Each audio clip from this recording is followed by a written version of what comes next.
Om Swastiastu. Perkenalkan, nama saya Ana Agung Ayu Bintang Sri Maharani, absen 1 dari kelas 12 MIPA 6. Di sini saya akan mendeskripsikan secara lisan peran bangsa Indonesia dalam upaya menciptakan perdamaian dunia. Berbagai cara dilakukan Indonesia dalam upaya menciptakan perdamaian dunia, baik itu di tingkat regional maupun internasional. Sebagai langkah dalam mewujudkan perdamaian dunia, maka Indonesia terlibat organisasi dunia, yaitu bergabung di PBB, Perserikatan Bangsa-Bangsa. Indonesia bergabung dengan PBB pada tanggal 28 September 1950. Tugas dari anggota PBB adalah memelihara perdamaian dan keamanan internasional. Upaya lainnya yang menunjukkan bahwa Indonesia ingin sebuah lingkungan yang damai adalah dengan menerima Timor Timur menjadi bagian wilayah Indonesia. Hal tersebut diputuskan sebagai tanda penyelamatan Indonesia kepada Timor Timur yang sedang terjajah. Mengadakan konferensi Kolombo dan konferensi Bogor.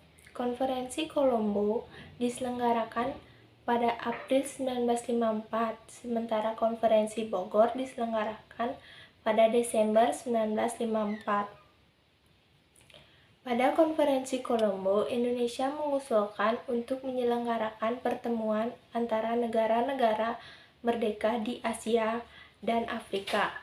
Pertemuan tersebut mengusung tujuan ganda. Tujuan pertama, meredakan ketegangan yang ditimbulkan oleh Perang Dingin. Tujuan kedua, meningkatkan perjuangan melawan penjajahan. Lalu menggelar Konferensi Asia Afrika atau KAA.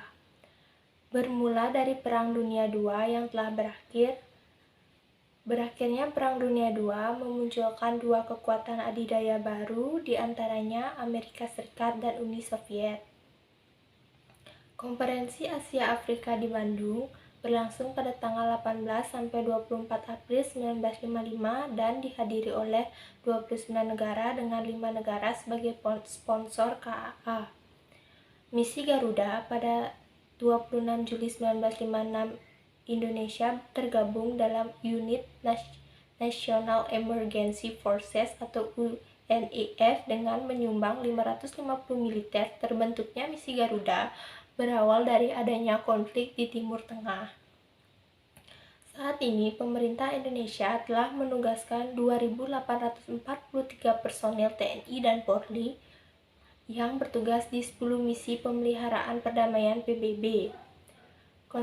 Kontribusi pasukan Indonesia ke misi pemeliharaan PBB merupakan wujud pelaksanaan mandat konstitusi yang mengamanatkan Indonesia untuk ikut melaksanakan ketertiban dunia.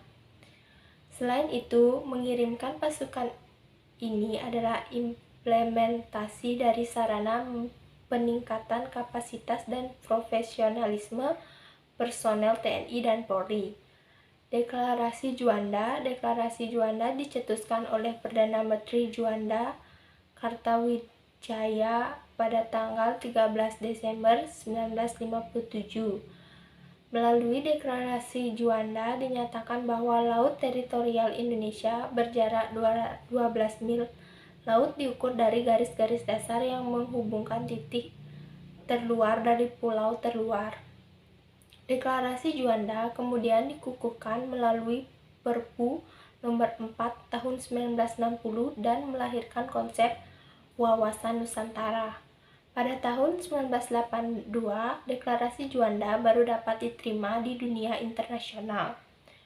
Berdasarkan hasil konvensi tersebut, Indonesia diakui sebagai negara dengan asas negara kepulauan. Setelah diperjuangkan sekitar 25 tahun, akhirnya pada 16 November 1994 disetujui oleh 60 negara dan dengan demikian hukum laut Indonesia telah diakui oleh dunia internasional.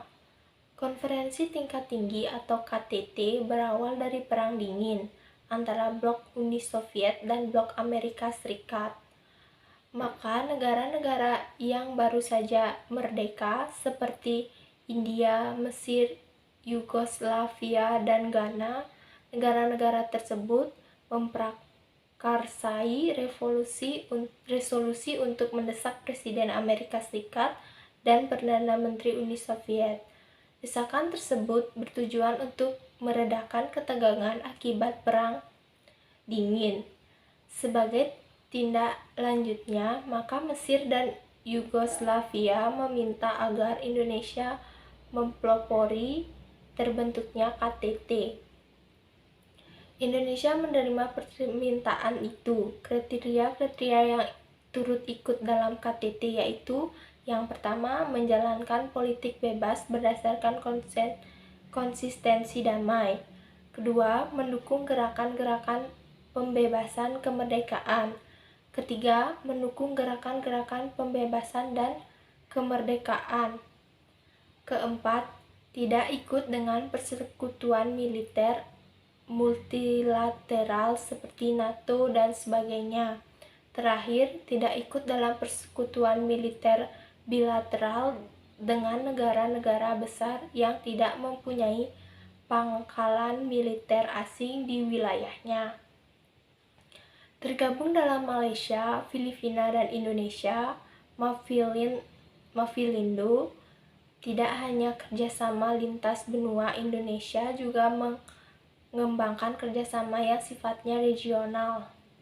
Hal ini dibuktikan dengan bergabungnya 3 negara berkembang seperti Malaysia, Filipina, dan Indonesia atas keterlibatan 3 negara tersebut. Maka terbentuklah Mafilindo, Perhimpunan Bangsa-Bangsa Asia Tenggara atau Association of Southeast Asian Nations atau disingkat ASEAN. Pada tahun 1957 terdapat sebanyak 5 negara yang bergabung dalam ASEAN. Kelahiran ASEAN ditandai dengan tanda tangan negara-negara tersebut melalui Deklarasi Bangkok. Pada 1967, 5 negara tersebut diantaranya Malaysia, Filipina, Indonesia, Muang Thai, dan Singapura. Seiring berjalannya waktu, 17 tahun kemudian Brunei bergabung menjadi anggota.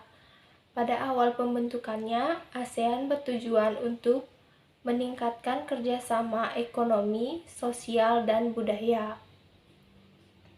4 tahun kemudian di Kuala Lumpur pada tanggal 27 November 1971, ASEAN meningkatkan bentuk kerjasamanya di bidang keamanan.